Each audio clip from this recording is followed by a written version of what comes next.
राहुल गांधी जी से मेरा पहला सवाल, या मैं चाहूंगा कि मीडिया इसको विस्तार से दिखाए जरूर। मैं इसको पहले हिंदी में रखूंगा, फिर अंग्रेजी में रखूंगा। राहुल गांधी, मेरा आपसे पहला सवाल यह है कि 2009 में यूपीए के समय में भी कांग्रेस ने चाइना ने वही टेक्निकल ऑब्जेक्शन लगाया था जो आज लगाया है कि we need to examine the evidence. उस समय आपने कोई ट्वीट किया था क्या? उस समय आपने कोई कमेंट किया था क्या? क्या मतलब है इसका? दूसरा सवाल, राहुल गांधी जी, आपके तो चीन से अच्छे संबंध हैं। डोकलाम पर आप चीन के दूतावास में गए थे, अच्छी आपकी बातचीत हुई थी। आप ही ने कहा कि मैं समझने के लिए गया था, जब भारत की सेना बिल्कुल तनाव में खड़ी थी तो राहुल गांधी बिना भारत सरकार की अनुमति के चीन के दूतावास में गए थे। अच्छी बात है। जब वो मानसरोवर गए थे तब भी आपको मालूम है कि हवाई अड्डे पर चीन के दूतावास के लोग उनको सी ऑफ करने को तैयार थे, जिसकी अनुमति नहीं मिली। और राहुल गांधी ने यह भी कहा कि मैंने बहुत से चीन के मंत्रियों से मुलाकात की। तो राहुल गांधी जी, अगर चीन से आपके इतने अच्छे संबंध हैं तो कम से कम इस आतंकवादी के मामले में चीन के साथ अपनी दोस्ती का आप लाभ भारत के लिए उठा लेते, उनको समझा देते। Mister Rahul Gandhi, as per your own utterances, you enjoy very close relationship with China.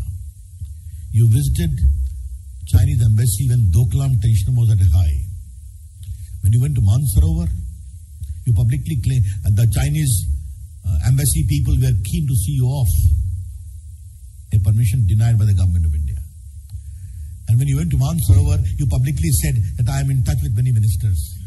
So if you are so much close to Chinese establishment, you could have used that proximity to persuade China to take a stand against Masood Azhar. Why you did not? हमें कोई दिक्कत नहीं होगी अगर राहुल गांधी भारत के आतंकवाद की लड़ाई में अपने संबंधों का सदुपयोग करके चीन को संभालते, तो हमें भी अच्छा लगता। तो राहुल गांधी खामोश क्यों रहा? राहुल गांधी, ट्विटर से देश की विदेश नीति नहीं चलती।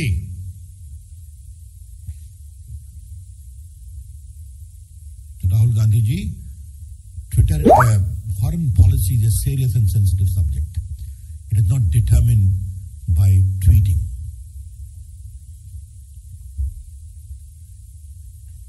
चीन की बात निकलेगी तो बहुत दूर तक जाएगी.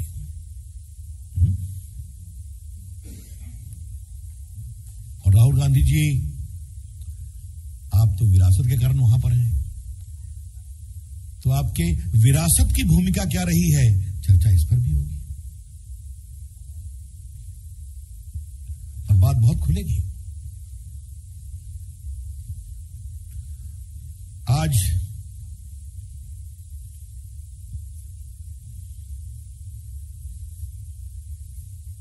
राहुल गांधी जी, आपको कुछ बताना है.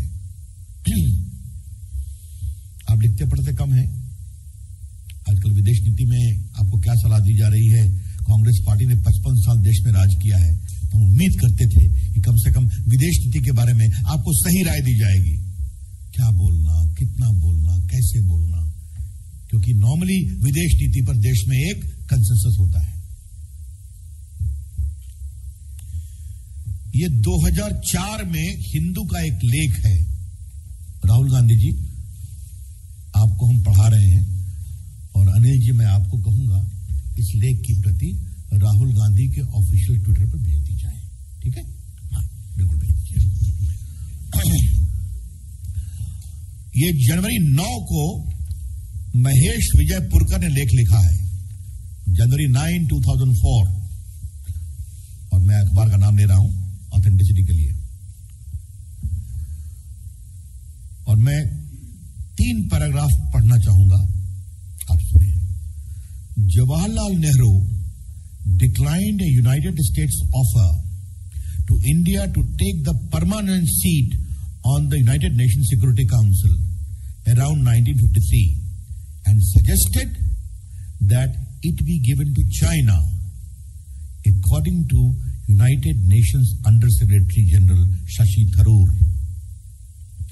In his latest book, Nehru, the invention of India. Mr. Tharoor writes that Indian diplomats who have seen files swear that Nehru declined the offer about the same time as he turned down with scorn John Foster Dulles' support for an India Monroe Doctrine. Nehru suggested that the seat till then held by Taiwan be offered to China. He wrote that the seat was held with scant credibility by Taiwan.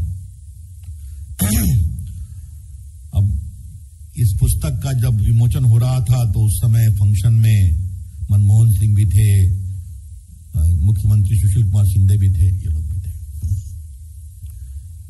Rahul Gandhi जी, शशि थरूर तो आपकी party के MP हैं,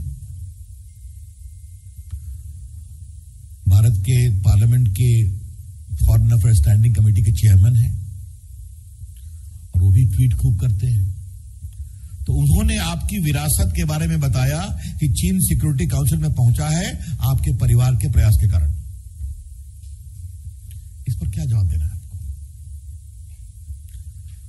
तो राहुल गांधी, जब इस तरह के आप विदेश नीति पर ट्वीट करते हैं तो थोड़ा सा आगे पीछे देखकर चलना चाहिए। और मैं बिहार का हूं, संजय भी बिहार का है, तो बिहारी भाषा में थोड़ा मैं हल्का एक टिप्पणी करूंगा। हचका बचाकर चलना चाहिए। Please see whether there are pitfalls in the course you are taking, Mr. Rahul Gandhi. तो ये तो आपके एक बड़े पार्टी के भारी भरकम नेता ने अपनी किताब में कहा है, और क्या कहा है फिर मैं कहूंगा। In his latest book, Nehru, the Invention of India, Mr. Tharoor writes that Indian diplomats who have seen files swear that, तो भारत के विदेश विभाग के वरीय पदाधिकारी जिन्होंने फाइल देखी है वो शपथ पर कहते हैं कि नेहरू जी ने सिक्योरिटी काउंसिल की सीट चाइना को ऑफर की थी, क्योंकि ताइवान उसके लिए उपयुक्त नहीं था। इसलिए कहता हूं राहुल गांधी की बात निकलेगी तो बहुत दूर तक जाएगी, लेकिन हम अपनी पीड़ा का इजहार करना चाहते हैं। इसको आप दे देंगे सबको, अपनी पीड़ा का हम इजहार करना चाहते हैं।